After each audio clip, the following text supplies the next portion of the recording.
അയ്യപ്പ സംഗമം അതിൻ്റെ അലയൊലികൾ, ആ കോലാഹലത്തിൻ്റെ വിവാഹത്തിൻ്റെയൊക്കെ അലയൊലികൾ ഇപ്പോഴുമുണ്ട്. ഇങ്ങനെ ഒരു സംഗമം നടത്താനായി തീരുമാനമെടുത്തപ്പോൾ പ്രതിപക്ഷത്തിൻ്റെ ഒരു പൂർണ്ണ സഹകരണം പ്രതീക്ഷിച്ചിരുന്നു. ഞങ്ങൾ ഈ ആഗോള അയ്യപ്പ സംഗമം നടത്താൻ തീരുമാനിച്ചത് തിരുവിതാംകൂർ ദേവസ്വം ബോർഡിൻ്റെ പ്ലാറ്റിനം ജൂബിലി ആഘോഷങ്ങളുടെ ഭാഗമായിട്ടാണ്. കഴിഞ്ഞ മണ്ഡല മകരവിളക്ക് മഹോത്സവത്തിന് മുന്നോടിയായി സിംഗപ്പൂർ, മലേഷ്യ ഭക്തജനങ്ങളുടെ ഒരു കൂട്ടായ്മ അവിടെ സംഘടിപ്പിക്കുകയുണ്ടായി.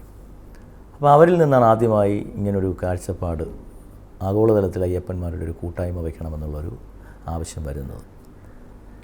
അങ്ങനെ പ്ലാറ്റിനം ജൂബിലിയുടെ ഭാഗമായി പിന്നീട് ഞങ്ങൾ തീരുമാനിച്ചു, പമ്പയിൽ അയ്യപ്പ സംഗമവും ഈ മണ്ഡല മകരവിളക്ക് മഹോത്സവത്തിന് മുന്നോടിയായി അതിൻ്റെ വിളംബരവും ഒക്കെ പറഞ്ഞുകൊണ്ട് ഒരു ആഗോളതലത്തിൽ അയ്യപ്പന്മാരുടെ ഒരു കൂട്ടായ്മ കൂടി സംഘടിപ്പിക്കണമെന്ന് തീരുമാനിക്കുകയുണ്ടായി.